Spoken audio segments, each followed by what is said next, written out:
Saudi government ने यहां तक वहां के 3 सबसे ओल्डेस्ट और प्रोमिनेंट मस्जिदों को डिस्ट्रॉय करवा दिया है।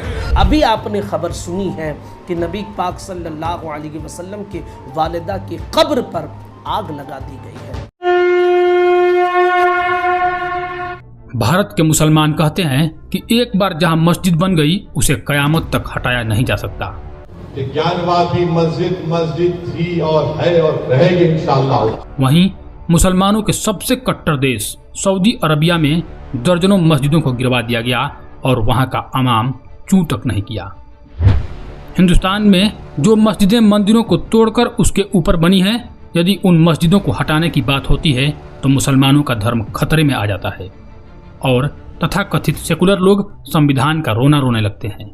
लेकिन विश्व का असली मुस्लिम देश, असली मैं इसलिए कह रहा हूं क्योंकि उसी जगह से इस्लाम धर्म का शुरुआत हुआ था। बाकी जगह के मुस्लिम तो कन्वर्टेड हैं।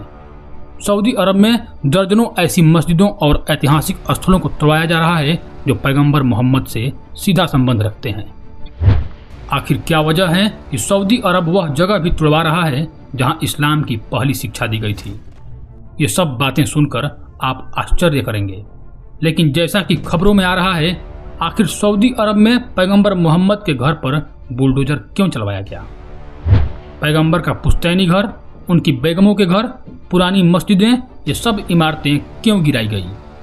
मैं आपको इस वीडियो के माध्यम से बताऊंगा कि सऊदी अरब अपने प्राचीन इमारतों को क्यों गिरा रहा है, और यदि गिरा रहा है तो वहाँ के लोग और विश्व के मुस्लिम देशों ने इसका विरोध क्यों नहीं किया।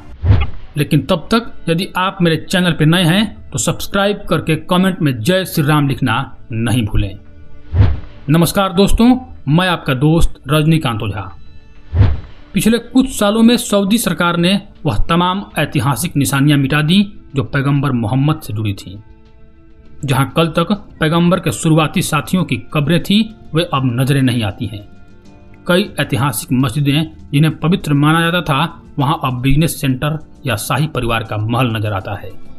कहीं कहीं तो इन प्राचीन इमारतों को तोड़कर भव्य पार्किंग और टॉयलेट बना दिया गया है। मक्का में हजरत मोहम्मद का जन्म जिस घर में हुआ था, उसके तमाम पुरातात्विक प्रमाण मौजूद हैं, क्योंकि यह घटना बहुत पुरानी नहीं है। मोहम्मद का जन्म 570 ईस्वी में हुआ था।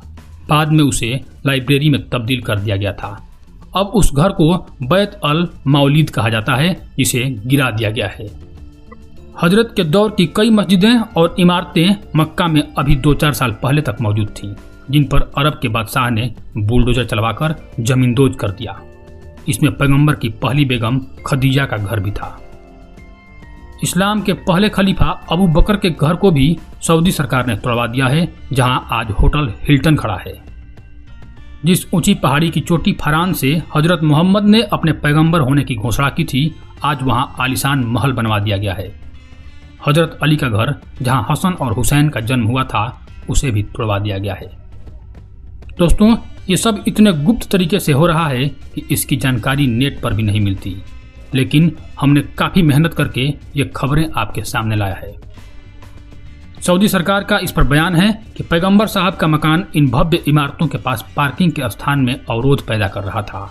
इस मकान के कारण रास्ता तंग हो गया और वाहनों के आने जाने में लगातार बाधा होती थी, इसलिए इस घर को ध्वस्त करना जरूरी हो गया था। भारत में एक साधारण मस्जिद को हटाने पर धर्म के नाम पर कट्टरपंथी लोग हिंदू मुस्लिम का दंगे करवा देते हैं। वहीं अरब के ऐतिहासिक विरासतों का जमींदोज होना उन कट्टरपंथी मौलानाओं के मुंह पर तगड़ा तमाचा है। जिन स्थलों पर इस्लाम की नींव ही टिकी हुई है, उन इमारतों के गिरने पर भारतीय और पाकिस्तानी मुसलमान सांस तक नहीं लिए। ऐसा लगा मानो कुछ हुआ ही नहीं है। लेकिन बाबरी मस्जिद के हटाने के नाम पर मुस्लिम और मुस्लिम देश अपना छाती पीटने लगते थे।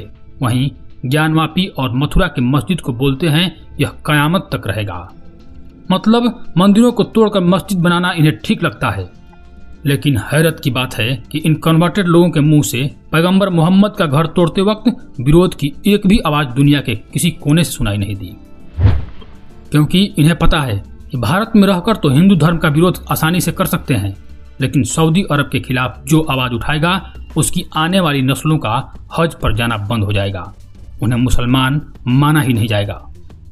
और यदि अरब के लोग इस पर कुछ बोलेंगे तो देश और धर्म के विरोधी कहकर उन्हें सीधे फांसी पर लटका दिया जाएगा।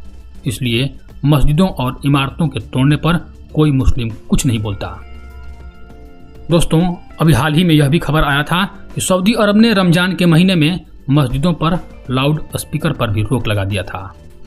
ऐसा उन्होंने इसलिए किया कि इससे ध्वनि प्रदूषण होता था। हालांकि एक मुस्लिम पत्रकार ने गुस्से में हिम्मत करके बात लिखी थी, यह विनाश दशकों से हो रहा है, लेकिन इस पर सभी मुस्लिम देश चुप हैं। यहाँ तक कि अपने आप को कट्टर इस्लामिक कहने वाले पाकिस्तान और तुर्की भी कुछ नहीं बोल रहे हैं। अद्यतन तस्वीरें ढूंढना असंभव है क्योंकि उन्हें सावधानी पूर्वक सेंसर किया गया है। पत्रकार ने आगे लिखा है कि संपूर्ण सार्वभौमिक संस्कृति के लुप्त होने के जिम्मेदार ISIS के कट्टर आतंकवादी नहीं हैं, जो सीरिया और इराक में अपनी हत्याओं और प्राचीन खजानों के विनाश को अंतर्राष्ट्रीय मीडिया में गर्व से प्रसारित कर रहे हैं, बल्कि सऊदी अरब सरकार भी है।